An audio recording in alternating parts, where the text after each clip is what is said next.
Fala pessoal, voltando aqui com a série A7 Entrevista, um oferecimento de A7 Gestão e Consultoria e do Coworking Pedra Branca. Hoje eu vou conversar com a Ana Júlia Martins. Ela é neuropsicopedagoga clínica, empresária, fundadora do Treinamento Palhoça e Florianópolis. Ela trabalha com crianças com dificuldades de aprendizagem. Ana, antes de a gente começar aqui na entrevista, conta um pouco da tua história, como tu chegou até aqui. Então, eu comecei como professora, né? Tenho formação, minha graduação é em pedagogia. Trabalhei 11 anos em escola como professora, na rede privada aqui lá de Florianópolis, né?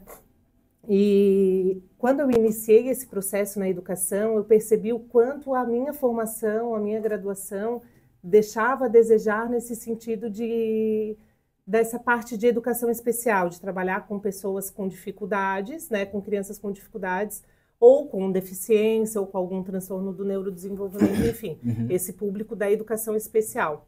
E a gente não tem essa formação, na verdade, na faculdade, né? Então, os professores hoje ainda é algo que não se tem, que tem a necessidade, mas eu resolvi com isso, recebendo essas crianças, atendendo essas crianças dentro do espaço escolar, de buscar uma pós-graduação, né, um curso, uma especialização que me trouxesse um olhar mais amplo sobre como poder contribuir com o desenvolvimento dessas crianças, com a aprendizagem, que elas ficavam meio à mercê, né, de práticas já antigas. Ah, funcionou comigo, tenta assim, tenta assado. E eu sabia que aquilo não era funcional, a gente via na prática que não funcionava, práticas que não tinham evidências, né, para trabalhar com aquelas crianças, e fui em busca da especialização. Iniciei ali a neuropsicopedagogia institucional, que é voltada mais para a parte escolar, e emendei na clínica porque me apaixonei mesmo pela área do funcionamento do cérebro, de como ele aprende e de como seria mais assertivo, né, a gente entendeu esse processo do cérebro para ajudar cada criança a aprender melhor, porque ninguém aprende igual. Voltei para a escola, continuei trabalhando, mas aquele espaço para mim já não era o suficiente. Eu fui percebendo que a minha missão, o meu propósito seria outro, né? Seria atender e ajudar essas crianças individualmente. Porque até lá dentro, nesse coletivo que é a escola, tentei levar muita informação, trazer muito conhecimento, mas a gente percebia que era limitado também, né? Tu tens, às vezes, uma demanda de 30 crianças dentro da sala, então precisava expandir isso. Para mim foi algo muito forte dentro de mim. Então eu procurei na pandemia, né? Ainda veio a pandemia eu já tinha terminado a especialização, já estava dentro da escola, ainda estava, né? Aí veio a pandemia e surgiu toda aquele fuzuê todo, né? Então, muitos professores foram afastados, outros foram demitidos. Eu não fui demitida, ainda continuei como contratada, mas não tinha aula, né? A gente estava em casa, então, assim, daí nessa hora eu peguei o hiperfoco mesmo do estudo, comecei a fazer outros cursos, me apaixonei, assim, pela área do funcionamento cerebral mesmo, principalmente do funcionamento de um cérebro atípico, né? Mas para a gente saber o que é atípico, a gente precisava conhecer o que é esperado, o típico. Me debrucei nos estudos, me aprofundei bastante, e no retorno eu tinha duas escolhas, né? Ou eu voltava para a escola, ou eu seguia esse caminho. E nesse tempo da pandemia, quando surgiu a pandemia, eu não trabalhava, como eu sou muito ativa, assim, tenho muito essa necessidade de estar com pessoas, de crianças principalmente, né? Que é o meu propósito.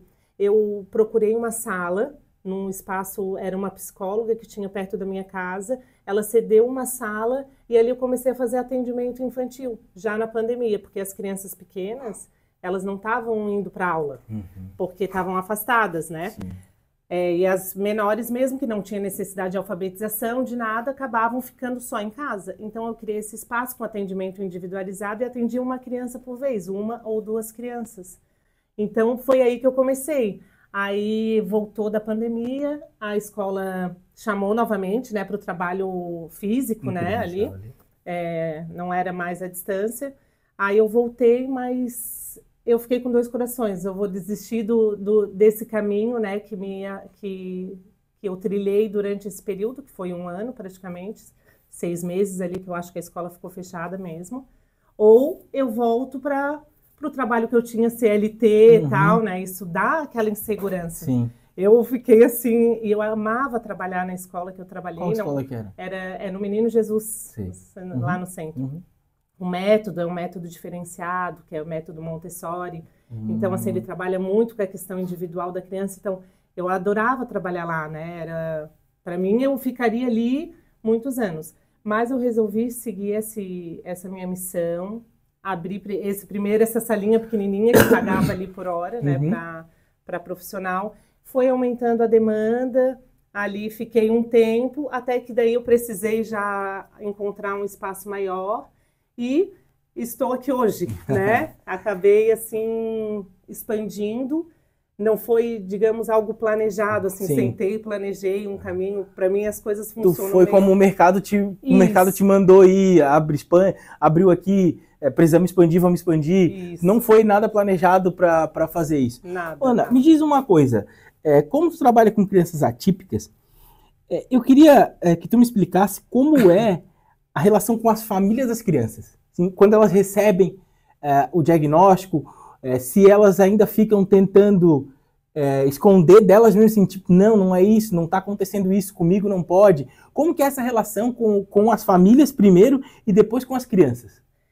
Então, normalmente quando a família já vem com alerta, né? Com encaminhamento, ou é pela escola, se a criança já frequenta a escola, ou até um parente, né? Um tio, um primo, às vezes tem alguém da área da saúde ou da área da educação. Olha, tá estranho, teu filho ainda não tá falando, que é uma das primeiras características ali que a gente percebe no autismo, por exemplo, né? Então, assim, elas sempre vão influenciadas, né, por pessoas que vão percebendo. A criança vai crescendo e eles vão percebendo. Ou a criança não faz contato visual, não brinca de maneira funcional, né? Tem algumas características ali que ficam bem evidentes nessa primeira fase da infância ali. Ao nascer ali, logo no primeiro, segundo ano, a gente já consegue perceber algumas características. Quando ela chega, ela já vem nessa preocupação, né? Já vem com o alerta ligado. Então, tudo que ela quer é ouvir que não, né? Justamente ela quer ouvir que aquilo, de repente, é uma fase, que a criança, porque ainda se trabalhava muito nossos avós e outros, até professores, o pessoal da educação fala, cada criança tem seu tempo, espera mais um pouquinho. Com o teu tio também foi assim. Também sempre tem aquela linha mais, né? Às vezes ele é mais lento mesmo, então assim, tem esses também. Então assim, ela vem com esses dois lados, será que é, será que não é? E tem muita desinformação também, né? Na internet, hoje a gente sabe que ali é um campo para conhecimento, para desconhecimento também, né? Para deixar a gente cada vez mais alienado também, como tu quiser usá-la, ela vai te servir. Ela vai, o algoritmo vai te ajudando, Sim. né? Enfim, e quando elas já vêm com essa dor. Então, são famílias que, a princípio, a gente precisa acolher, né? Acolher, ouvir. Então, assim, o primeiro encontro sempre é esse acolhimento. A gente investiga se tem algum histórico familiar, como que foi o histórico escolar também da família, se a criança... se tem alguém na família que tem algum transtorno do neurodesenvolvimento, não necessariamente o autismo, ou o TDAH, ou deficiência intelectual também. Então, assim, a gente faz essa investigação inicial das queixas principais, né, ali que a família traz, e a gente inicia o processo de avaliação. Então, nesse primeiro momento, a gente tranquiliza, vamos avaliar, né, vamos ver quais são os critérios. Hoje a gente tem avaliações padrão ouro, assim, então, assim, que trazem... Não é nada achismo. Entendi. Né? Não chega assim, eu olho para a criança, eu acho que ela... Sim. É tudo baseado mesmo em teste, em avaliação, em teste padronizado. Então, se a criança tem 2 anos, eu vou aplicar com ela testes do desenvolvimento infantil para saber o que é esperado para aquela idade que ela tem, de 2 anos. Aí, aplicando isso, são algumas sessões, dependendo ali, às vezes o profissional, né? Eu hoje, com a experiência que eu tenho, nos primeiros encontros, ali no primeiro encontro, às vezes, se a criança já vai com a mãe, tu já vai percebendo, já começa a tua avaliação dali. Dali mesmo. Né? A criança começa a mexer ali nos brinquedinhos, nos materiais que tem dispostos na sala, ou não, ou fica mais ou começa a jogar as coisas, então já começa ali até a conduta da mãe, né? Como a mãe faz esse manejo comportamental da criança nesse espaço. Tu começa com um feeling e depois tu vai para a técnica. Isso. Esse é o caminho. Aí a gente faz esse processo de avaliação, que depende de quanto tempo depende também do prejuízo que a criança apresenta, vai encaminhando ali a avaliação pelo raciocínio clínico mesmo, e depois a gente dá essa devolutiva, uma reunião de devolutiva para a família, onde a gente levanta ou não a hipótese de algum transtorno, muitas vezes é um atraso, às vezes atraso de linguagem, então faz os encaminhamentos necessários. Algumas pessoas, famílias, elas entram num luto, elas já chegam com essa dor, e se tu fala que tem essa hipótese diagnóstica da criança estar dentro do espectro autista, por exemplo, que hoje, né, falando um pouco sobre esse, porque o TDAH ele aparece muito depois ali dos 7 anos, onde entendi. A criança está na escola, ela atrapalha ou ela não consegue prestar atenção, então ele aparece antes, um pouquinho, tu percebe que é uma criança, mas depois muito mais, quando sistematiza ali a questão escolar, né? E a gente dá essa devolutiva para a família. Então, essa família passa por um período de luto, assim, muitas vezes a gente tem que acolher para que ela se sinta confortável diante disso, né? E que isso não é um limitador, isso é libertador, né? Então, quando tu sabe um caminho que tu vai trilhar para determinadas áreas do desenvolvimento que ela apresenta prejuízo, é muito mais fácil tu trabalhar do que, preciso, da onde que eu começo, né? Então, ali a gente tem uma linha de trabalho que a gente inicia. Às vezes as famílias não querem falar, por exemplo, o nome do autismo, assim, eu não queria que a escola soubesse, por exemplo, eu não quero que fique entre nós, às vezes tem alguém da escola também que vem, que frequenta, né, os atendimentos, assim, tudo bem, né, a gente respeita, mas a gente não vai trabalhar com o diagnóstico, a gente vai trabalhar com as características ali, com os prejuízos que aquela criança apresenta, independente do diagnóstico. Entendi. Mas se ela tem dificuldade de interação, a gente vai trabalhar a interação. Se tem dificuldade de comunicação, a fono ali vai trabalhar essa parte de linguagem e comunicação. Se tem dificuldade de comportamento, a gente vai para o comportamento. Na aprendizagem, a gente vai para a aprendizagem. Então, a gente delimita ali qual habilidade que a gente vai trabalhar. Então, a gente vai acalmando e o conhecimento, ele abre portas, né? É como se fosse uma janela. Então, assim, a primeira coisa que eu falo para eles, assim, vocês vão ter que estudar, né? Tem que correr atrás, porque só fazer aqui, só a escola ajudar lá, e ele não fizer em casa as estimulações necessárias, não vamos ter o resultado que a gente espera. Esse é um grande desafio, a criança não fazer em casa o que tu indica? Ou as famílias entendem e já logo adaptam para fazer? Muitas não fazem, assim. A logística familiar é mais difícil, a gente sabe, Entendi. né? Porque a criança já tem também ali o jeitinho de sair, de fugir, da fuga de demanda, é mais difícil. Quando ela é menor, por isso que assim, o quanto antes buscar ajuda, né, essa intervenção precoce, essa avaliação precoce, sendo ou não suspeita de algum transtorno, o quanto antes é melhor, porque a criança pequena a gente consegue ter ganhos muito mais rápidos, né? E em casa também. Mas é muito importante que a família engaje nesse tratamento, senão ele ajuda, mas poderia ajudar muito mais se ela fizesse, né, essas questões, que é coisa do dia a dia, como tu sentar, solicitar, não ajudar em tudo, solicitar mais contato visual, diminuir tela, fazer estimulação para a criança brincar funcional, porque muitas crianças não brincam. Então, assim, é tu pegar junto mesmo, vestir a camisinha. E quando a família, a gente percebe muita diferença quando a família engaja no tratamento e quando não. Quando ela não engaja, os resultados são muito mais demorados e às vezes a gente nem consegue alcançar o que poderia alcançar. Porque a família não engajou. Porque a família não engajou, acaba delegando, digamos, né? Sim, faz aí que eu quero que a criança venha pronta para mim, para eu não precisar fazer nada, como se fosse isso. Mais ou menos isso. Entendi. Né? Ana, me diz uma coisa, falando até de crianças um pouco mais velhas, ali que tu falou, com 7 anos elas já começam a poder ser diagnosticadas com TDAH, e tem a questão do autismo que vem antes.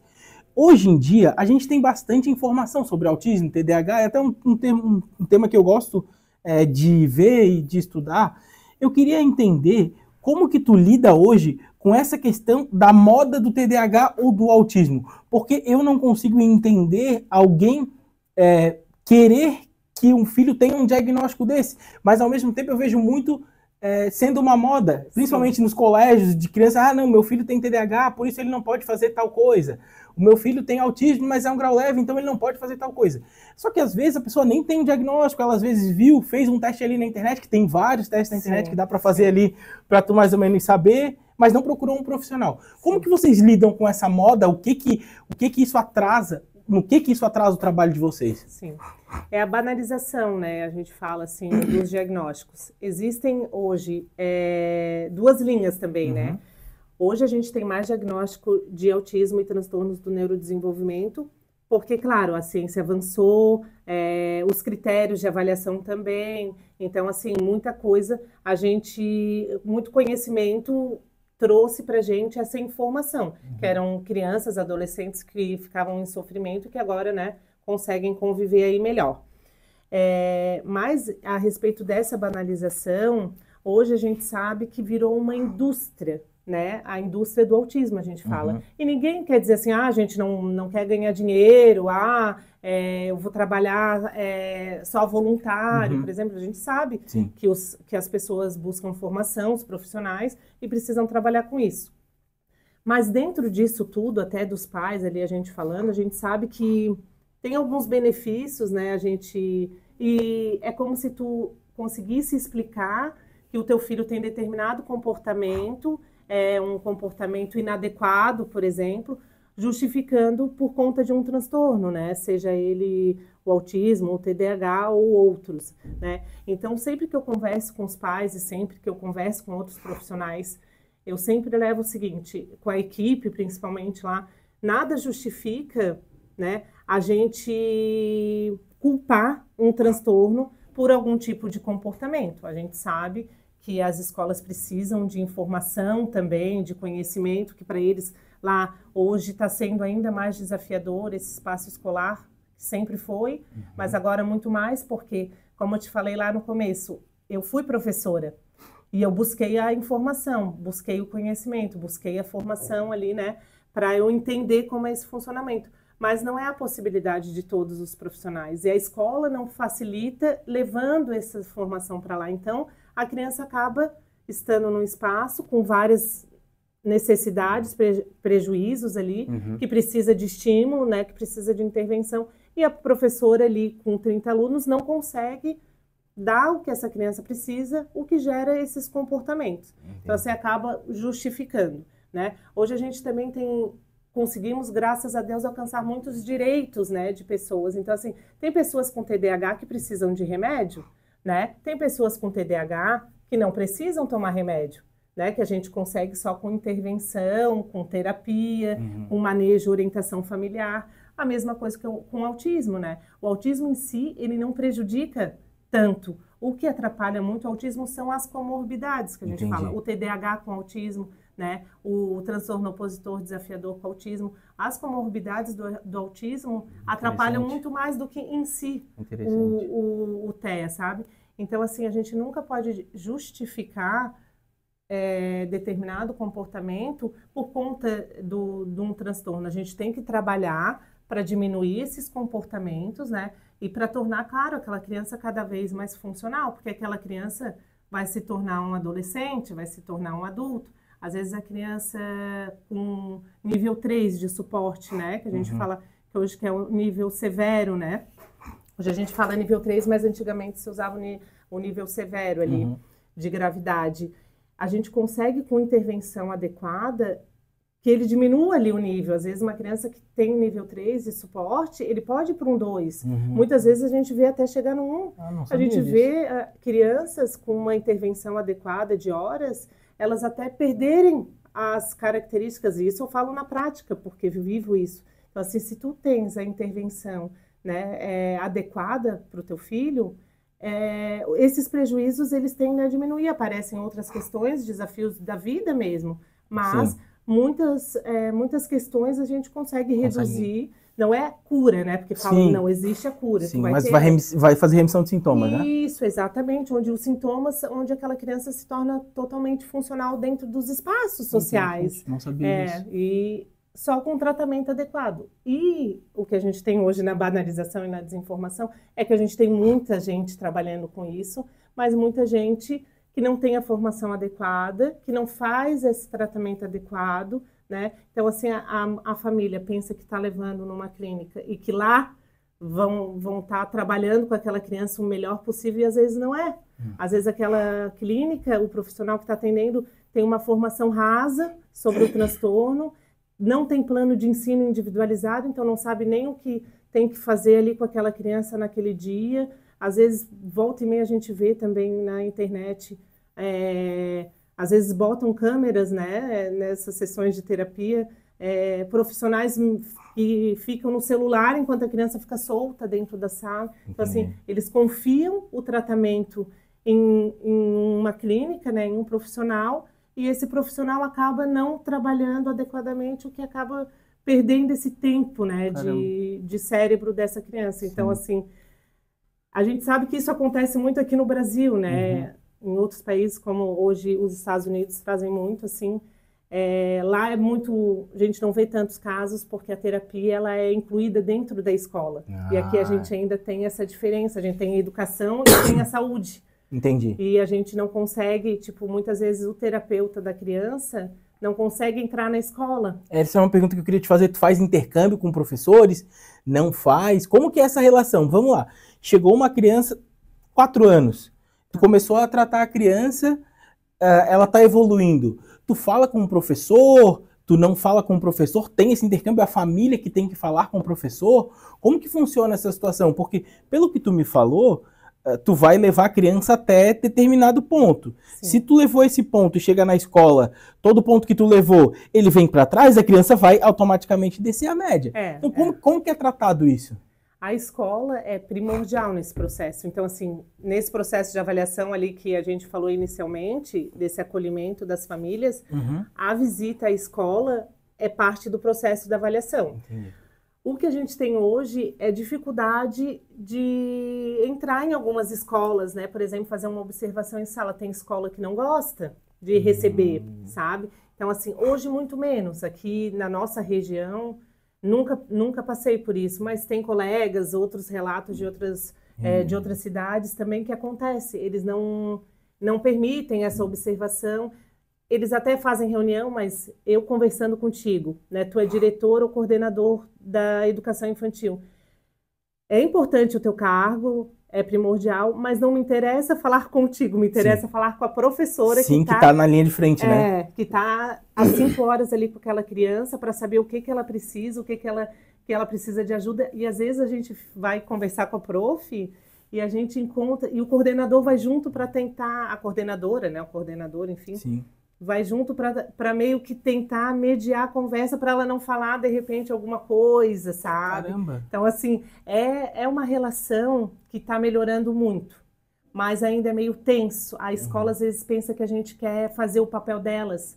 Ou a prof acha assim, eu não estou sendo uma boa professora, que estou precisando de ajuda. Então, isso a gente está agora desconstruindo na cabeça da escola e dos professores, que eles entendam que isso é um apoio para eles, porque às vezes até a professora demora para pedir ajuda para coordenação ou para orientação, por medo de acharem que ela não dá conta. Que ela não dá conta, sim, para voltar aquele pensamento antigo que tu falou, mas a outra professora dava conta e você não dá conta. Entendi. Daí, para professores, vocês fazem treinamento também? Fazemos sempre. A gente oferece até treinamento gratuito, assim, tanto no final do ano quanto no meio do ano, assim, de oferecer para várias escolas. E assim, sem cobrar, porque a gente não é uma questão financeira. Sim. É mais de conseguir compartilhar com elas o mínimo. Sim, para que elas tenham argumentos e consigam ver a criança, consigam ajudar vocês em tratamento e, consequentemente, ajudar a família, né? Isso, exatamente. Que é o final ali do trabalho de vocês. Isso, então essa relação é uma tríade, né? É família, escola e terapia. Qualquer um, se sair ali dessa tríade, a gente acaba perdendo tempo. Entendi. E perdendo qualidade também, né, de desenvolvimento dessa criança. Entendi. Então, assim, por isso, e o tratamento pro autismo, que é hoje ele precisa de um tratamento intensivo. Então, assim, não adianta uma vez na semana, entende? É necessário, no mínimo, ali 20 horas nessa primeira infância, que é uma ciência ABA, que a gente fala que hoje é a análise do comportamento aplicada, que é a ciência que tem evidência para tratamento do autismo. Então, assim, não é uma hora por semana que vai funcionar. A primeira infância é de 0 a 4, 5? 0 a 6. 0 a 6? Isso. A gente considera de 0 a 3 a primeira entendi. infância, e a infância ali, a primeira infância de 0 a 6. Isso, entendi. E daí dali a gente consegue, é o tempo de ouro do cérebro, é onde ele consegue absorver e a gente consegue moldar. Como um diamante, eu falo para as famílias, né?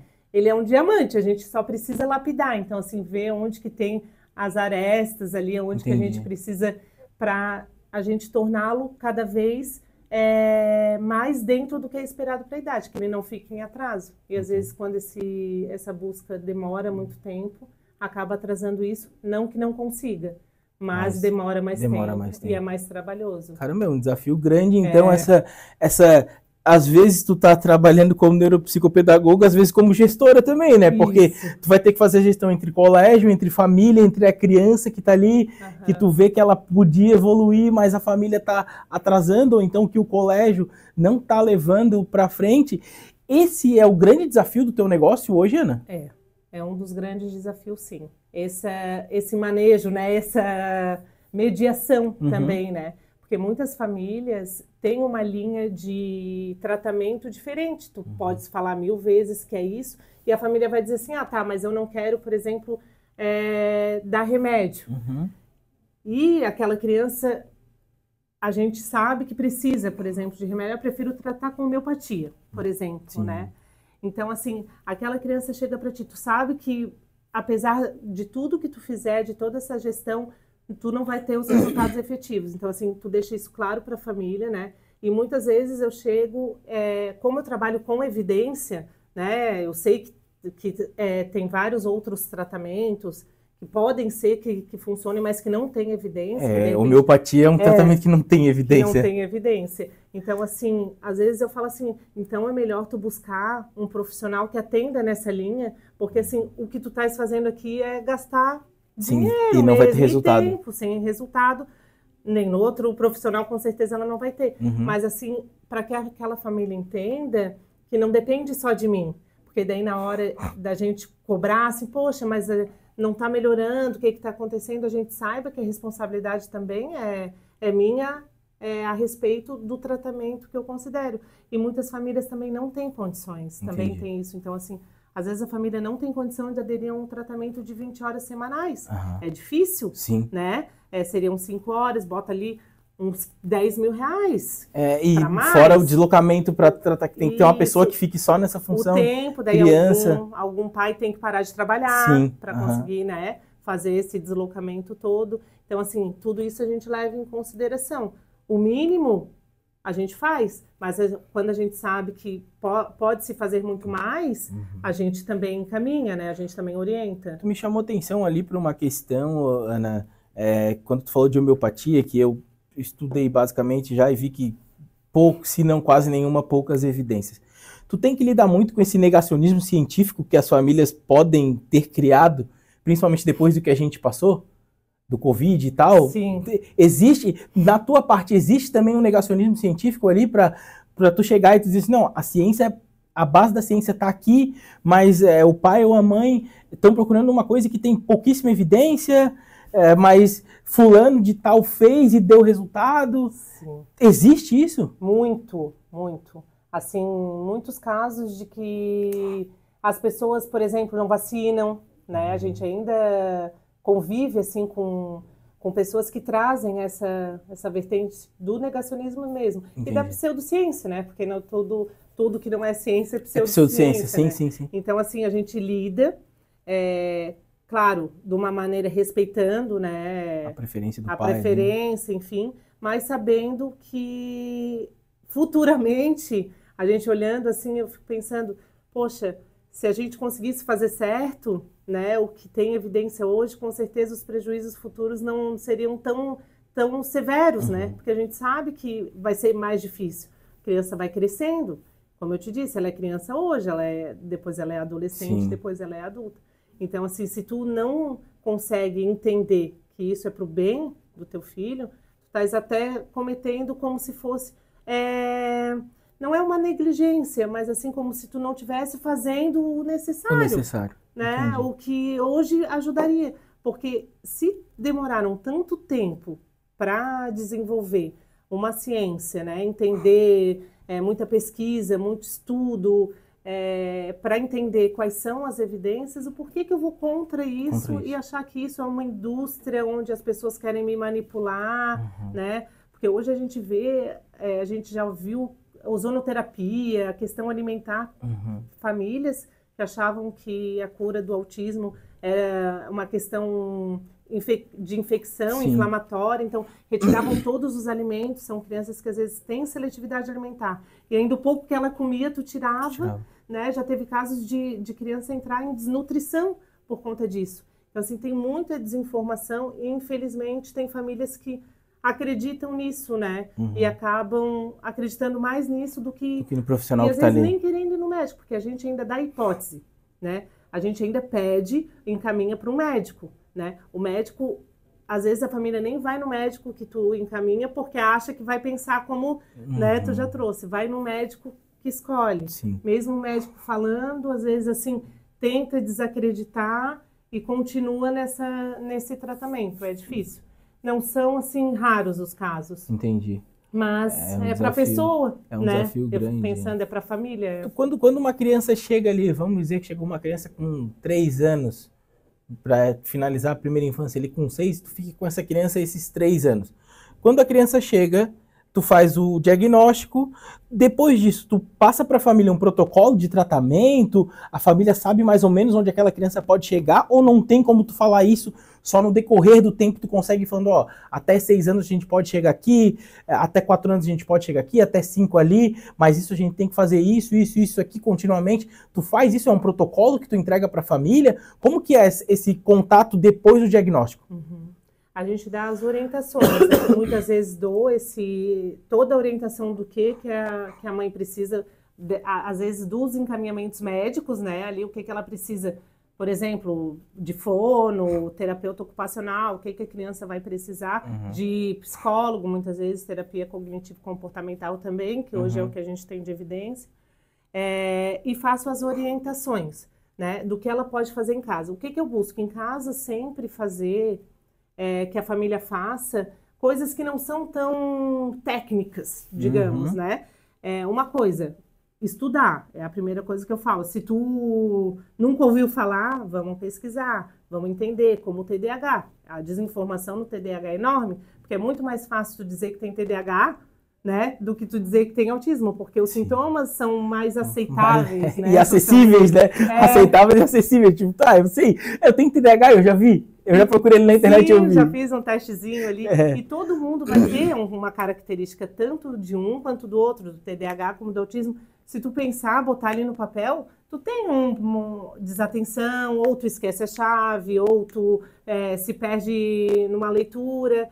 Mas o importante é a gente saber que a gente precisa preencher critérios para esse diagnóstico, né? Então, assim, a gente precisa ter o mínimo de critérios para fechar. Por isso que é tão importante a gente procurar um profissional. Entendi. Esquecer esses testes de internet, porque esses realmente não trazem para a gente uma hipótese certa, assertiva. Então, a gente esquecer isso. Mas a orientação que a gente dá para os pais é sempre, uma porta, é uma janela aberta, né? Onde eles podem tirar sempre as dúvidas também. Normalmente a indicação são 6 meses de tratamento, né? Depois a gente faz uma reavaliação. Nesse período de 0 a 6 anos, onde o cérebro está mais pronto, né? Mais a época de ONU, onde ele aceita melhor os estímulos, onde é mais rápido ali o funcionamento dele, acontece muitas sinapses ali, muitas conexões, então é muito, muito rápido mesmo. Durante esse período, a gente sempre dá esses 6 meses, né? Vamos reavaliar em 6 meses. E o médico também. Tu vai lá, reavalia, volta no médico, o médico vai reavaliando.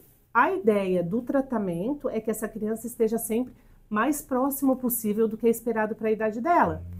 Então, assim, a minha meta é que ele esteja dentro do que é esperado para a idade. Então, se eu inicio com uma criança com 3 anos, eu vou trabalhar todas as habilidades que ela precisa ter com 3 anos. Entendi. Se tiver 4 anos, todas as habilidades.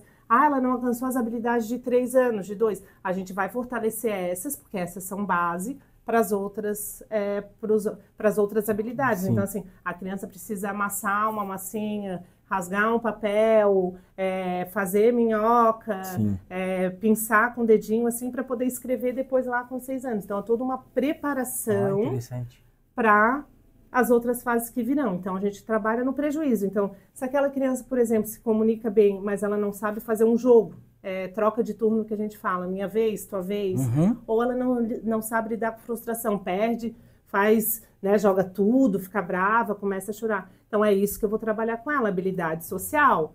Então, assim, sempre tem um foco ali, que é a prioridade. Então, assim, o que ela tem menos habilidade é a prioridade na terapia.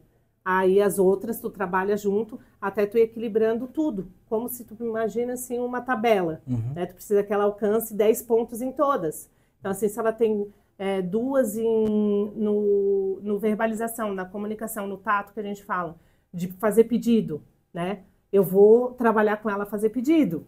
Tá? O que tu quer? Né? Tu vai querer água ou suco? Aí ela tem que falar, aí eu dou, sabe? Então assim, o que precisar... O que vai demandar esse caminho da terapia é a necessidade de cada um. Então, assim, não tem como eu generalizar, dizer assim, vamos sentar 5 aqui, a gente faz igual como é na escola. Para elas é difícil por causa disso. Entendi. Porque tem gente que está muito à frente, tipo uma criança de 5 anos, tem criança que está lendo, mas tem criança que não sabe, que ainda não escreve o nome, ou que ainda não reconhece letra, ou que ainda não consegue nem fazer uma bolinha de massinha. Então, assim, ela não tem nem a habilidade motora, né, inicial para estar fazendo o que o outro faz. E ela precisa lidar com tudo isso dentro de um espaço coletivo, né? Com um se pegando, o outro batendo no outro, né? Essas coisas, né? Sim. Então, cara, são questões extremamente complexas ali, né? Pensando aqui em tudo que tu me falou, assim, eu pensei rapidamente, quão complexo é uma criança chegar ali e tu dar o diagnóstico. Para isso, tem capacidade. Depois disso, tu vai ter que iniciar o tratamento, tu vai ter que fazer a criança engajar no tratamento, tu vai ter que fazer a família engajar no tratamento e a escola engajar no tratamento. Então, são vários processos. Dentre esses processos aqui, Ana, esse aqui que foi o principal que tu me passou, que é o engajamento da família, da criança e da escola, dessa tríade, né? Qual foi o maior desafio que tu já teve? E se tu teve um desafio que chegou a pensar assim, eu vou desistir. Eu não quero mais isso. Tu chegou a ter isso ou tu não teve? Tu já teve grandes desafios, mas tu nunca pensou assim, vou desistir? Eu nunca pensei. Não? Não, nunca pensei. Eu não sei se, assim, se isso talvez me move no sentido de eu buscar conhecimento, de conseguir uma maneira de auxiliar essas famílias ou esses profissionais. Eu nunca pensei, nunca passou pela minha cabeça. Se eu dissesse, teve um dia que eu cheguei, a gente fica cansada, às vezes fica... decepcionado, frustrada, né? E todas essas emoções passam, com certeza, né? Às vezes a criança está em tratamento, aí do nada ali a família precisa tirar por falta de condições, por exemplo, e tu sabe, poxa, vou ter que interromper agora, né? Tava tendo um ganho. E tu cria um vínculo tanto com a criança que assim parece que tu estás perdendo um filho, assim, né? Entendi. Então, assim, como é que eu vou fazer que eu não vou mais poder contribuir com o desenvolvimento dele e fica uma ruptura? Então, assim, é muito difícil também.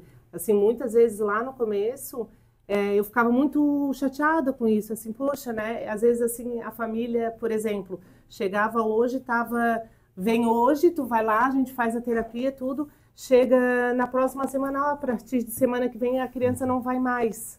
Assim, tu não teve nem a oportunidade, tu sabe o quanto aquela criança tinha vínculo contigo, quanto tu tinha com a criança, tu não pôde nem dar um tchau, nem se despedir, sabe? Então, assim, é essa sensibilidade que eu busco com eles, né? Um dia que eu não puder atender mais por algum motivo, um dia que, né, a gente não sabe, eu teria esse cuidado, né? Em respeito à criança, e às vezes não acontece, não é recíproco, digamos, por parte né? da família. Mas isso, digamos que me chateava, mas nunca teve nada que me dissesse assim, não, eu vou parar, vou desistir. Já tiveram desafios, assim, grandes, mas... E acho que não vou ter, provavelmente, esse pensamento, não. Porque eu pensando, assim, em tudo que tu me falou, eu assim, caramba, será que ela nunca pensou em desistir? Porque eu, particularmente, acho que eu teria pensado, assim. E eu acho que muito mais nessa questão do desafio de juntar ao teu trabalho, escola e família. Sim. Isso que tu passou ali, eu achei bem interessante, né? Porque, cara, querendo ou não, tu vai ficar frustrada, que foi a palavra que tu falou ali, pô, às vezes é frustrante não se despedir da criança, mas deve ser muito mais frustrante tu ver que uma criança não evolui porque o tratamento que tu prescreveu não está sendo feito. Sim. Isso também é frustrante. Isso também é muito frustrante. É a mesma sensação. E ao mesmo tempo tu tem que trabalhar com o respeito às escolhas das pessoas, né? Que isso é o que eu venho trabalhando muito, assim, trabalho até com a minha equipe, porque às vezes, assim, tu diz uma coisa, a família tem aquele conhecimento, a escola sabe o que pode fazer para ajudar, e eles não vão fazer, e não tem como tu entrar lá, tu obrigar, né, aquela pessoa a fazer, aquele profissional ou aqueles pais a fazerem aquilo que tu sabe que é o melhor, né, tu precisa convencer, tu orienta, tu leva todo o material que tu tem científico para explicar de uma maneira que a pessoa entenda, né? E aquela pessoa não quer, e ao mesmo tempo, assim, tu não queres perder aquele caso, não queres deixar aquela criança, porque o teu vínculo com ela é muito, muito forte, a tua missão, o teu propósito é. Então, assim, tu ainda lida com isso, tu continua o atendimento, né? Mas sabendo que tem uma limitação e que não é o melhor que poderia estar acontecendo, mas é a escolha da família, né? Diferente se ela não tivesse essa informação. Ela tem essa informação, principalmente no TDAH, quando o TDAH também tem níveis, né? Ele tem um nível leve, o moderado e o mais grave. E ali no leve, a gente consegue lidar muito bem com as crianças em terapia sem necessidade de remédio, né? Mas as crianças, por exemplo, hiperativas, que começam ali no primeiro ano, segundo ano do fundamental, elas começam a ter muita dificuldade na socialização, porque daí são crianças inconvenientes, que incomodam, sabe? Que fazem brincadeira, que levantam toda hora, que conversam demais. Então, é um prejuízo social, tipo assim, aquela criança, ela já fica isolada daquele grupo, já começa, aquele ali é chato, e tu vê relatos assim da professora trazendo, às vezes outras crianças que tu atende que são da mesma sala, por exemplo, porque acontece, e daí tu fica pensando, poxa, ele tá em sofrimento, ele não consegue controlar, e mesmo a gente sabendo que tem um tratamento primário, né, que a gente sabe que é o remédio, a terapia, as famílias optam por não tentar. Entendi. E às vezes eu falo, tenta, 1 mês, né? Eu peço assim, 1 mês de uma tentativa, porque não tem efeito colateral, são poucos, né? Tem criança que não tem. Não é um remédio que vai viciar, né? Não é um medicamento que vicia. É um medicamento que está há muitos anos já trazendo resultados efetivos, mas ainda a gente tem muito senso comum. Vai dopar meu filho. Vai deixar o meu filho lerdo. Ele não vai ser a mesma criança, como se tu toma alguma coisa e aquilo deixa, tu muda a personalidade. Não é isso, tu continua na tua essência, só que vai te ajudar a te organizar, né? Quase assim, eu falo para elas, uma Ferrari no motor de Fusca, né? Então assim, não consegue acompanhar. Então, quando a gente sabe disso, isso machuca, assim, né? Tu fica pensando, mas a gente não pode entrar na vida da pessoa. Então, eu falo muito para minha equipe isso. A gente vai até onde a gente consegue, né? De lá já não é, às vezes, assim, de perder sono, de ficar indignada, assim, porque acaba elas adoecendo também. Né? A gente, né, adoecendo. Então, assim, se a criança, por exemplo, tivesse diabetes, né? Se teu filho tiver diabetes, tu vai deixar de dar remédio para ele? Não vai, com certeza não. Se tu tiver hipertensão, né? Pressão alta, tu vai deixar de tomar teu remédio?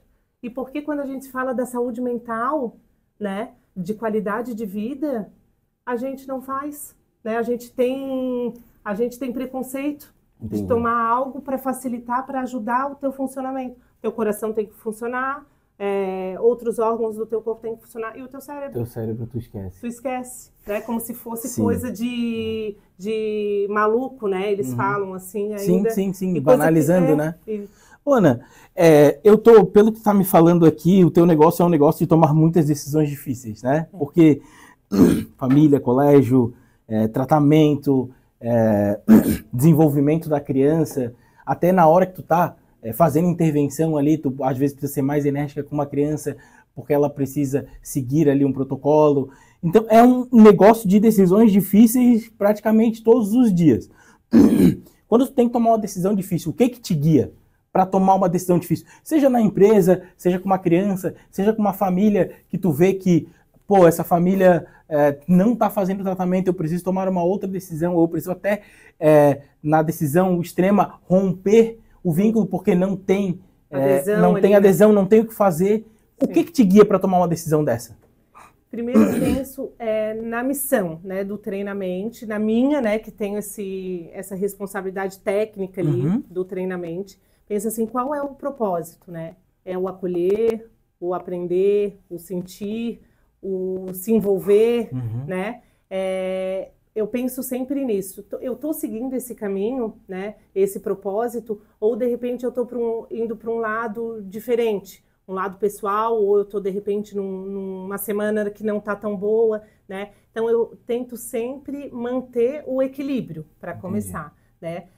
E eu tenho muita troca também, né? Com outras profissionais, com profissionais mais experientes, com o pessoal da minha equipe. Então assim, a gente faz muita reunião informal mesmo, assim, vamos sentar, eu tô com um caso difícil, o que tu acha que eu devo fazer, né?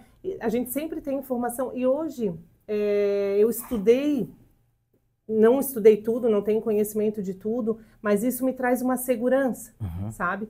Mas no atendimento clínico eu tenho mais segurança do que na parte de gestão. Entendi. Que é algo que não é do meu conhecimento, eu fico meio perdida, assim, né?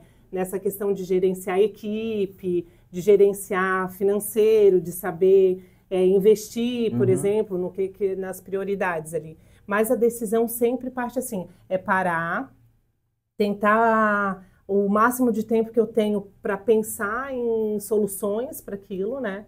Fazer trocas dentro das possibilidades com outras pessoas, profissionais da área, assim, que possam me auxiliar. Tu vai pegando o que as outras pessoas fizeram até chegar na tua decisão ali na hora de tomar uma decisão difícil. Porque às vezes, assim, o teu olhar, e isso acontece com todo mundo, tu vicia numa maneira de ver. Então, assim, tem vezes que tu chega aqui, eu vou ver aquele quadro, eu vou te dizer o que tem. Se eu pedir para te olhar para ele, tu vai me dizer alguma coisa que eu não vi. Que tu não viu. Né? Tu vai me dizer assim, tu viu aquela bandeira ali? Sim. Então, assim, esse olhar é importante, por isso que essa troca é tão importante. Porque a gente tem tantas possibilidades e a gente tem que ser tão assertivo no sentido de não errar, porque aquilo ali é uma importância, uma responsabilidade tão grande que aquilo transforma a vida de várias pessoas. E eu falo para as pessoas quando elas, às vezes, eu vejo que exageram nessa questão de diagnóstico. Eu só fecho uma hipótese diagnóstica e encaminho para o médico. Eu encaminho para o médico de qualquer jeito. Mas eu só fecho essa hipótese quando eu tenho certeza que está dentro dos critérios. Né? Eu jamais vou na base só da observação ou na parte do achismo. Né? Se mudar daqui a 1 ano, eu vou seguir exatamente o que falaram, sabe? Então, assim, isso me traz uma segurança. Entendi. Que nesses testes padronizados que eu sei que não tem erro. Entendi. Não tem erro. Então, assim, é tudo uma questão de feeling também, né? Então, assim, de parar, pensar, tentar achar a melhor solução que prejudique menos. Penso muito mais nos outros do que em mim, sabe? Que prejudique, que seja menos prejudicial, assim, para a família. Então, isso leva um tempo. Às vezes demora alguns dias ali para eu assimilar, respirar, pensar, mas a solução chega. A luz vem. E quando tu me falas ali, pô, eu tenho muito mais dificuldade com gestão do que com a parte técnica, eu te entendo, porque a gente em faculdade não é ensinado a gerir alguma coisa, né? A gente é ensinado a trabalhar com aquilo, mas não a gerir caso tenha um negócio. Até eu falo pela minha faculdade, que é uma faculdade de ciências contábeis, não é ensinado a se gerir. Né? É muito mais ensinado a tu saber como analisar o que as pessoas fizeram. Olhando para isso, Ana, qual foi o maior erro que tu cometeu no negócio? Foi ter começado tarde? Foi em alguma intervenção que tu fez que poderia ter sido de uma outra forma? Foi de alguma família que tu desistiu porque não tinha mais o que fazer e depois tu pensou que tu podia ter ido um pouco além ali com aquela família? Ou foi numa gestão de equipe? Qual foi o maior erro que tu cometeu? Que tu pode falar pra gente aí nesse tempo de treinamento? O erro que primeiro, né, que eu percebi foi no começo querer fazer tudo sozinha. E esse foi um erro clássico que eu ainda luto com ele até hoje, assim. Então, assim, eu sempre tenho a impressão que ninguém vai fazer do jeito que eu faço. Do jeito que eu faço. E é verdade, né? É verdade. E eu já estou tentando aceitar isso, né? Então, assim, essa foi uma grande dificuldade. Então, por exemplo, antes de eu me formar como pedagoga, eu trabalhei muito tempo como recepcionista, né? Então, eu trabalhava como secretária, sabia muito essa questão de atendimento, de responder, não tinha o WhatsApp na época, né? Mas eu entendia de atendimento ao público, digamos, né? E foi desde estágio da faculdade, eu já vim nessa linha de atendimentos. E atendia pessoas, enfim.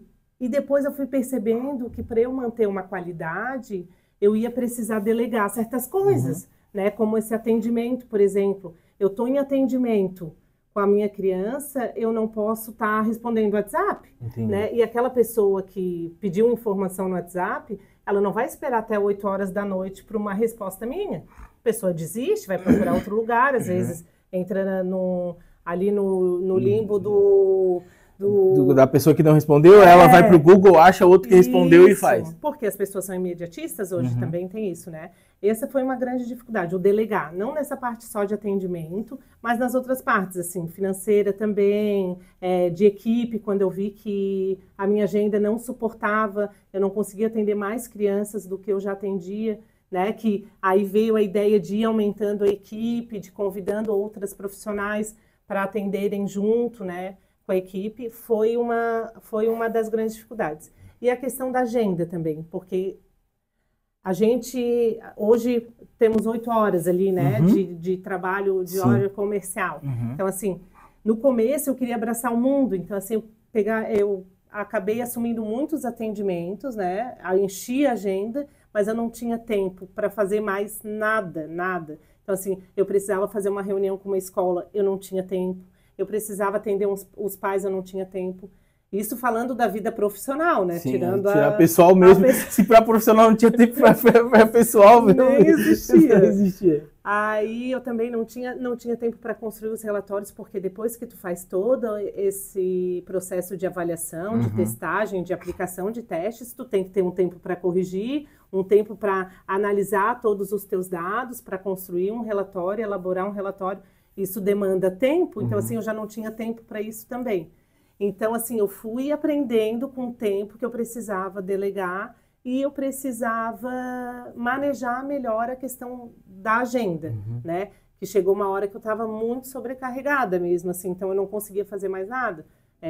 Parei de fazer atividade física, não estava cuidando de mim, a minha casa, as minhas coisas, então assim, eu fiquei tão focada nos atendimentos e na empresa que acabei esquecendo de outras áreas. E isso não diminuiu qualidade, mas minha qualidade de vida diminuiu. Sim, a tua qualidade diminuiu. Então, aí eu fui organizando isso melhor. Então, na passagem ali dos anos, a ideia sempre foi, assim, diminuir. Hoje, eu sempre começo o ano dizendo assim, não, vou diminuir a agenda, não vou abrir tal dia para me dedicar a essas questões, né?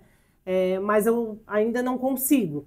Eu trabalho, não tanto quanto antes, mas ainda tenho essa dificuldade em dizer não e não aceitar alguns casos, assim, embora eu tenha hoje outros profissionais que fazem um atendimento assim como eu. Porque daí todas eu tento, de uma maneira assertiva, assim, delicada, tentar mostrar para elas qual é o propósito, né? Muitas vezes são famílias que são mais carentes, tem pessoas, por exemplo, que mães, principalmente, que são, né, que ficam mais na linha de frente. Então, assim, que trabalham de dia para pagar à noite. O tratamento, às vezes, não tem para pagar no dia. Um pacote vence, não tem para pagar no dia.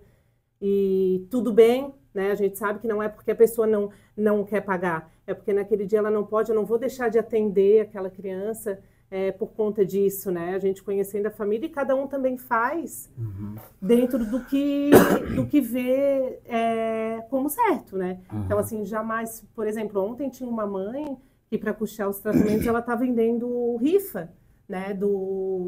Ela montou uma rifa e está vendendo. Então, assim, eu fui a primeira a ajudar. Então, eu tento levar para elas que a gente tem que ter muito mais esse lado humano com essas famílias. Do que só negócio, dinheiro, dinheiro. Só dinheiro. Então, assim, eu não vou atender porque não me pagou o pacote. Aí eu sempre falo com cuidado. Eu sei que todo mundo tem conta para pagar. Tenta conversar com ela, ver uma melhor data com que ela possa te pagar para não interromper agora, a criança ficar sem atendimento, né?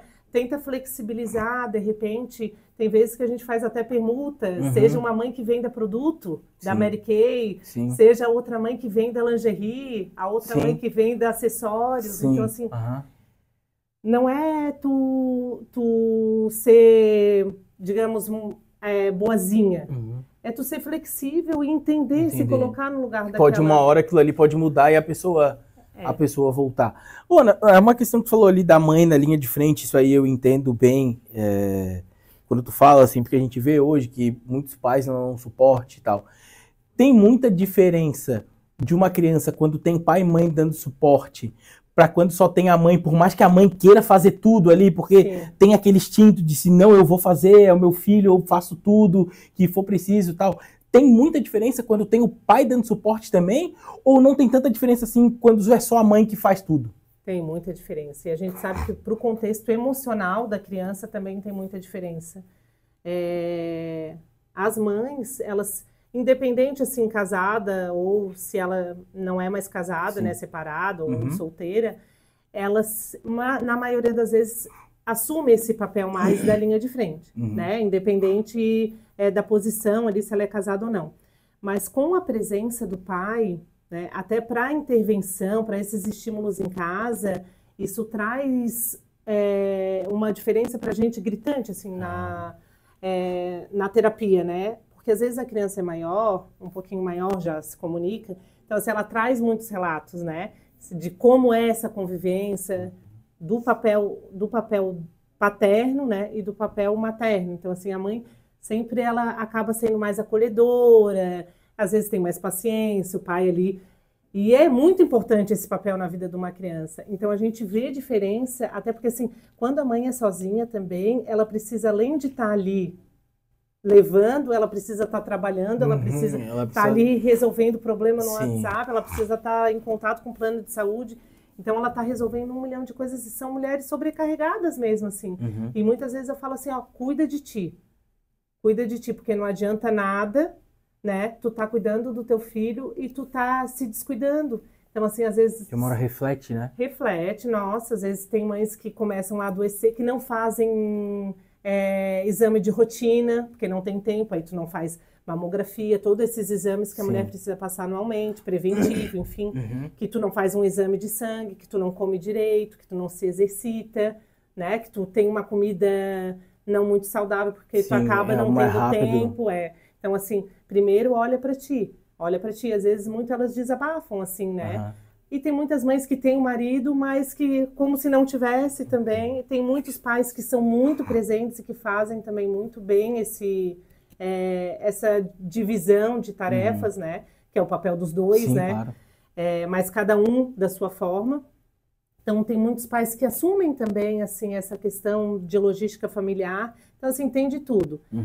Tem as guardas compartilhadas, que a gente vê que a criança também, às vezes, fica com essa dificuldade de 2 espaços diferentes, então são 2 educações diferentes, são 2 limites diferentes, são 2 pessoas diferentes, 2 famílias.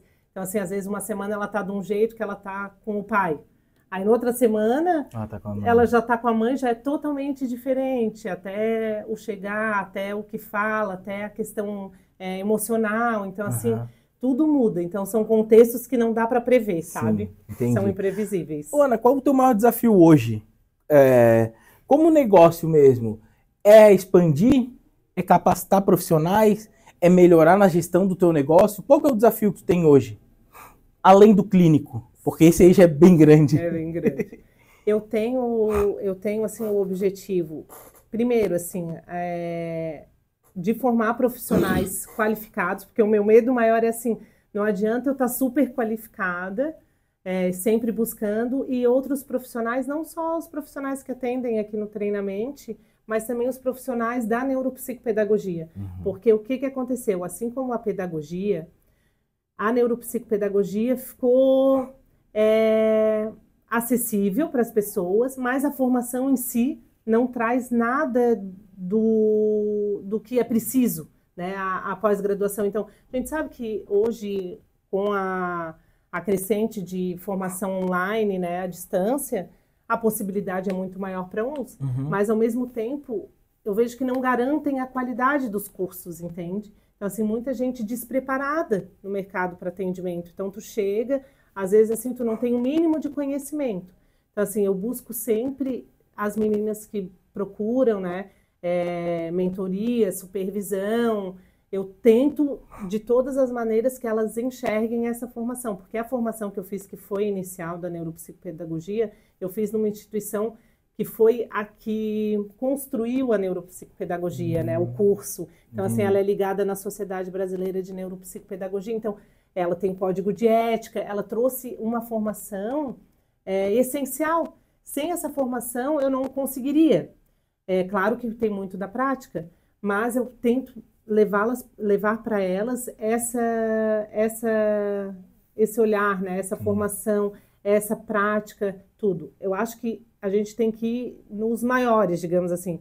Não adianta eu ir só expandir, em tentar crescer e não saber que essas pessoas, mesmo não estando comigo, porque muitas já vieram, já abriram os próprios espaços, e é algo que eu acho muito legal, assim, que eu apoio demais, vai com tudo, dou dicas ali também de como iniciar, como abrir MEI, muitas vezes elas não sabem também, nem eu sabia.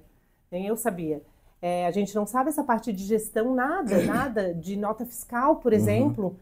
Tu não sabe nem onde que tu tem que ir, como que tu faz, é como se fosse um mundo novo, e elas vêm de CLT normalmente de escola, então muitas ainda trabalham escola, trabalham no outro período, por segurança ainda trabalham na escola. Enfim, os profissionais eu acho que são mais necessitados, digamos, né? Essa formação profissional para que a gente garanta a qualidade de atendimento para essas crianças.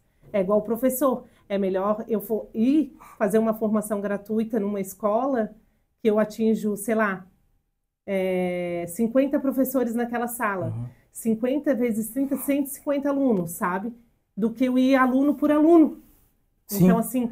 Tu vai pulverizando conhecimento, né? Isso, para que eles consigam entender e possam ajudar, né? Senão, o que acontece? Eu vou pegando gelo, enxugando gelo, como se falam, né? Porque daí aquela criança é uma criança dentro de uma sala que podem ter 2, 3 crianças com alguma dificuldade, algum transtorno de aprendizagem também, como dislexia, descalculia, que também são muito difíceis, assim, né? Nessa idade escolar.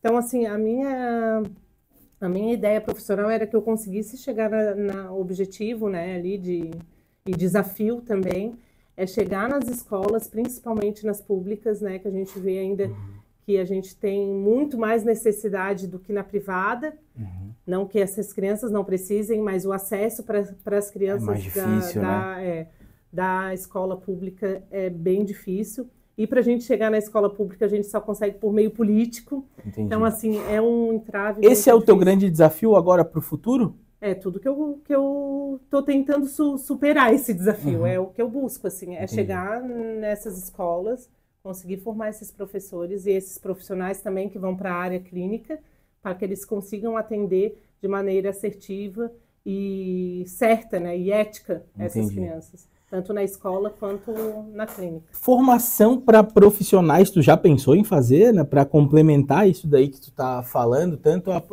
a formação que tu vai lá, eu vou lá e dou um treinamento para professores em escola, ele é gratuito. Agora tu tá com essa ideia que tu me falou agora de política, porque para mexer nessa parte de rede pública, tu precisa mexer com política, sim, normal.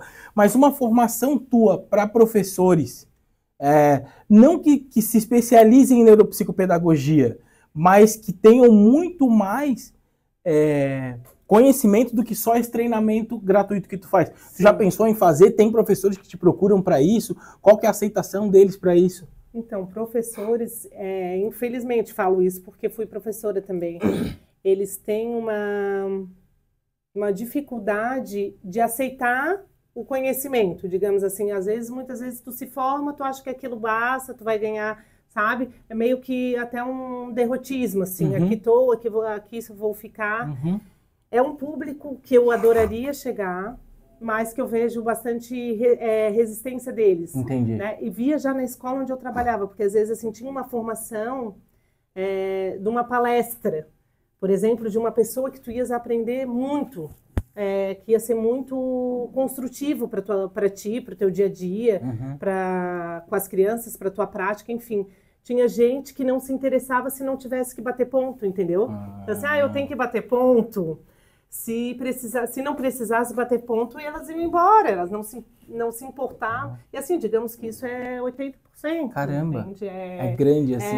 Então o problema é muito maior do que eu imaginava. É sistêmico. Entendi. É sistêmico, assim, eu percebo, e eu tento mudar isso, trazer isso. Eu adoraria fazer formação para professores, eu adoraria. Seria trabalhar a inclusão na prática. Eu já tentei vários, assim, para profissionais, eles são mais acessíveis porque já estão nessa linha de estudo. Já estão na linha e aí tu fica um pouco mais fácil. Pode ser que tu comece com profissionais, depois tu evolua para os professores, né? Mas era tudo que eu queria, assim, era poder... Eu fiz até um curso, já fiz vários, assim, de gravar, neurociência na prática, onde eles aprendiam quais são os pilares básicos para a gente conseguir alcançar o aprendizado na criança. E eu sempre tento levar uma linguagem onde e uma prática onde seja possível. Não é tu falar porque tu não viveu, entende? Sim. Então, assim, claro, eu já estou longe da sala faz alguns anos e sei que a realidade mudou um pouquinho, né? Hoje a gente tem bem mais crianças dentro da sala com algum desafio ali, seja comportamental, acadêmico, né? Então, assim, não só que tenham transtornos, sim, né? Mas que tenham dificuldades em alguma área. Então, é muito desafiador. Mas, assim, se a gente não buscar melhorar, a gente só vai viver para reclamar, né? Isso que eu falo para elas. Se a gente não buscar saída para melhorar aquela situação, não vai passar do ano, vai vir outra turma no que vem e vão ser desafios diferentes, mas vão ser desafios também, às vezes até mais difíceis. Então, assim, que a gente consiga prevenir, né? Pensar, poxa, existe isso, acho que eu vou estudar. Eu tento convencer uma ou outra, assim, elas aderem, sabe? Mas a grande maioria não tem esse olhar ainda. Que é um desafio também chegar e... É um desafio. Colocar isso na cabecinha delas de como é mais qualidade de vida para elas, inclusive, né? Sim, do que só tá na aula e ter 50 crianças ali, cada uma do seu jeito, fazendo alguma coisa, se não tem conhecimento para... Não saber o que fazer. E adoecem, né? São profissionais que estão ficando cada vez mais doentes. Tem índices gigantes, assim, de professores afastados mesmo por burnout, por depressão, de pegar a bolsa e sair, assim. Tipo assim, eu não aguento mais, tchau. Ir embora e não voltar sem olhar para trás mesmo, sabe? Então, assim, não estão cuidando de si também, e uma classe tão importante pra gente, né? Tão importante. Também ajudam, não formam, mas ajudam na formação das crianças, né? Fazem parte, né? E transformam vidas, eu falo para elas, né? Porque a maneira com que tu olha, o que tu fala para uma criança na infância, reflete a vida toda dela, né? Se um dia... Eu lembro de uma professora que gritou comigo quando eu estava no pré, né? Antes era pré, né, que se falava. Eu lembro dela, eu olhando para ela e ela gritando com a boca desse tamanho assim. E é uma imagem que eu tenho até hoje. Tu vê, eu tinha 5 anos e eu não sou assim uma memória maravilhosa. Mas essa cena me marcou. Foi alguém que me marcou, né? Que me marcou nessa infância de maneira negativa. Nem julgando ela. Mas quantas dessas ou piores dessas não Pode temos acontecer. por aí? Essa semana, por exemplo, foi encontrado numa escola, ontem ou antes de ontem, uma criança amarrada, uma criança com autismo, acho que de 6 anos, amarrada dentro do banheiro da escola. Ah, eu acho que eu vi, eu acho que eu vi. Amarrada com as mãos, assim, e ainda a barriga, assim, enfaixada. Era uma faixa verde que eles tinham usado? Então eu vi. Aí eles cortaram, assim. Imagina o desespero dessa criança, para começar, nem se fala. Mas, assim, a que ponto chegou uma profissional de chegar num comportamento desse, de fazer uma coisa dessas com um ser indefeso, né? Assim, eu não tenho mais o que fazer, parece, assim, eu fico tentando imaginar o que a pessoa pensou para fazer aquilo. Porque, assim, a gente não julga aquilo ali, foi uma maldade horrorosa, mas às vezes a pessoa nem é uma pessoa má. Mas ela estava tão mais o que fazer. Desesperada que, de repente, ela não tinha estrutura, não tinha... não justifica nada. Foi horrível isso que ela fez. Mas isso, apesar de não se justificar, isso é só uma consequência de algo, né? De algo, de um desespero dela. Às vezes ela é mais doente do que qualquer... Ela tá precisando de mais ajuda do que a própria criança que tem um autismo. Isso, para ela chegar numa situação dessa, entende? E assim, as escolas estão nessa situação. Então, os profissionais que estão lá estão assim. Então, assim, não sei o que fazer, o que eu faço agora, pelo amor de Deus, me ajuda. Aí chega uma hora que eles não aguentam, começa a ficar doente, afastado. Ou a chegar nesse nível de fazer alguma coisa com a criança. Que o último melhor é se ela tivesse pegado a bolsa e ido embora. Teve um caso, acho que foi abandonado. Teve um caso, acho que foi no Rio, que um professor deu um chute num menino autista. Rasteira. Então acho que por mais que possam mesmo, que tu falou ali, pô, às vezes não é uma pessoa, não justifica nada do que ele fez, mas ele pode não ser uma pessoa, só que surtou ali na hora. Surtou ali na hora. Eu entendo bem isso que tu fala, Ana, porque eu vejo e interpreto dessa mesma forma, assim. Cara, será que isso é uma pessoa ruim mesmo? Ou aconteceu que ela não conseguiu se controlar porque tinha tanta coisa acontecendo que ela fez exatamente o que tu falou ali? Fez o contrário, tu falou, não se cuidou, achou que ia dar conta, ou então achou que era o que tu estava falando lá antes. Assim, se eu não fizer, eles vão olhar para mim como uma pessoa que não dá conta, e chegou a estourar numa situação que poderia ter sido evitada muito antes, né? E assim, antes a criança lembrar de ti, assim, não tem quem, se eu te perguntar, tu vai lembrar do teu professor que tu mais gostou. Sim. Tu não gostava da matéria dele? Tu gostava dele? Sim, eu lembro todos os meus professores. Tu falou da professora do pré, eu lembro que no pré tinha uma professora que roubava o meu crocante de camarão. Quando eu comia camarão, eu nem como mais.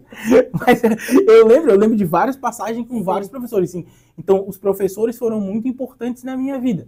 Tanto que esses dias, ontem, a minha esposa recebeu uma foto que tava a minha sogra junto com as amigas dela, ela tem lá seus 70, 80 anos, e eu falei pra ela assim, essa mulher aqui era coordenadora lá do meu colégio. Eu olhei a foto, assim, eu olhei, porque eu tinha visto ela esses dias e eu reconheci também. E eu falei pra ela assim, quando ela tava no colégio, tudo andava em ordem. Eu falei pra ela assim, tudo, você pode perguntar dela, ela mandou mensagem pra mãe, a mãe dela assim, é assim, claro, pô, ela é coordenadora, então, são memórias. Eu tive muitos professores que têm memórias ruins, que são pouquíssimas, mas tem, mas a maioria deles eu tive memórias muito boas, de como eles formaram um pouco do meu caráter. Então, se aquela memória ruim que eu tive, que foi basicamente uma, mas que foi bem ruim, ela fosse, sei lá, 50% das vezes, provavelmente eu seria hoje um adulto muito mais revoltado com muitas coisas, porque eu não tive... Não teria estudado, né? Então, essa questão da capacitação dos professores, que tu bateu muito aqui na tecla, eu acho importantíssimo. Eu acho que é um mercado mesmo que tu pode explorar de uma forma bem legal, porque isso aí não só o impacto financeiro para tua empresa, mas tem um impacto para a sociedade. Porque quanto mais adultos funcionais, menos problemas a gente tem. A gente já tem muito problema hoje em dia, né? Ainda mais com a rede social, que as crianças ficam combinando para fazer maldades umas com as outras. Então, quanto menos isso a gente tiver, e mais professores qualificados que entendam, assim, tá acontecendo alguma coisa com essa criança, eu tenho que encaminhar ela para outro lugar. Eu acho que isso daí tem um impacto social do teu negócio, né? Exatamente. Eu acho que que esses professores tenham esse olhar individual, porque muitas vezes chegam mesmo para dar aula, nem olham para os alunos, não sabem nem o que acontece. A série Adolescência trouxe muito isso, né? Esse olhar assim de como o sistema funcionava e ninguém desconfiava ali. Então, hoje é muito mais difícil do que em outras gerações, porque a gente não tinha rede social. Né? O máximo era cartinha que escrevia. Mas eram desafios também para as pessoas da época, né? E hoje, com a ascensão das redes sociais, isso se torna muito inacessível para os pais. Porque assim, tu tem que ficar monitorando, tem que ficar toda hora em cima, então é muito difícil. E para os professores, mais ou menos, eles assim, isso não é da minha conta, entende? Essa parte aí, deixa para lá, vou dar aqui minha aula, passar meu conteúdo. E não pode ser assim, né? A gente tem, na verdade, um propósito social mesmo, como tu falasse. A gente precisa não olhar só para o nosso. Uma mãe com uma criança típica, ela não é só mãe daquela criança típica. Ela faz parte da sociedade, né? Então, assim, a sociedade também tem responsabilidade por fazer com que ter espaços para que aquela criança consiga tu ter uma empatia com aquela mãe que às vezes está sozinha, não tem mais amiga, a família não convida, ninguém convida para ir na casa tomar um café, para ir passear no shopping, para um aniversário dos amigos. Então, assim, a gente ter esse olhar amplo mesmo, social, né? De como é importante, como o professor também tem que ter muito esse olhar de que ele seja um professor do não do sabe? Sim. Que tu chega assim, todo mundo comemora. Que bom que essa aula. Que bom que essa aula. Que às vezes é uma aula que tu nem gosta, mas que aquele professor te cativa. E isso tem muita ligação com o funcionamento do cérebro. A gente só aprende com emoção, né? Então muitas vezes eles estão lá, adolescentes principalmente, que não estão sendo vistos assim, tipo assim, deixa ele lá, ele não tem jeito mesmo. Aquele ali, não vai dar em nada. Por muitas vezes eu recebo adolescente que vem com essas palavras, sabe? Então, assim, poxa, como tu pode destruir uma pessoa dizendo que ela não vai ter jeito, que ela nunca vai ser ninguém na vida? Que poder que tu tens para falar uma coisa dessa e destruir um futuro? Às vezes, dali para frente, a coisa não funciona mais, sabe?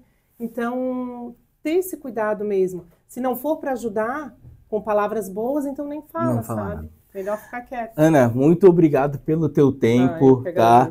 Eu sempre falo para deixar um recado aqui para quem está empreendendo e tal, mas hoje eu vou pedir uma coisa diferente, para deixar um recado para as famílias, tá? Porque a gente falou muito aqui de família, que tem algumas dificuldades com esse tipo de criança, que ninguém quer, mas acontece, então são coisas que a gente precisa também lidar, são coisas que a gente precisa enfrentar, são dificuldades que a gente precisa enfrentar. Então eu queria que tu deixasse um recado para as famílias e também para os professores que estão nessa linha de frente, tanto contigo com a neuropsicopedagogia, quanto nas escolas. O meu recado principal, assim, né, é que a gente busque sempre o conhecimento científico, que ninguém, né, nenhum profissional que trabalhe com pseudociência, algum profissional que não trabalhe nessa linha voltada mais para evidências científicas, tá? Que os pais busquem ajuda o quanto antes, não entrem nessa história de cada criança tem seu tempo, assim como os professores também, que às vezes é uma prática até médica, né? De alguns médicos, pediatras, por exemplo, né? Muitos já estão mudando esse olhar, mas ainda existe, a gente tem que falar, de dizer que, espera mais um pouquinho, espera mais um pouquinho. Se vê que aquela criança tem algum atraso, busca ajuda logo. Quanto antes é mais fácil, mais rápido o tratamento, mais ganhos e menos prejuízos essa criança vai ter. A gente nunca se esqueça da empatia que a gente tem que ter pelos nossos filhos e para pessoas que não têm filhos neurodivergentes, atípicos, que tenham também um cuidado, né, com essas famílias, que acolham, que envolvam, que ajudem da maneira que for possível, né? Porque a gente entende que tem famílias que não têm condições, muitas vezes, de pagar um tratamento. A gente sabe que o sistema público para tratamento não funciona. Então, assim, que a gente acolha, não julgue, né? Mas acolha da melhor forma e estude, né? A informação, ela abre portas e a gente só entra, a gente não sai mais. Então, que a gente busque informação baseada em ciência. Muito obrigado, Ana, pelo teu tempo. Fechou. Meu Deus. Falei horrores.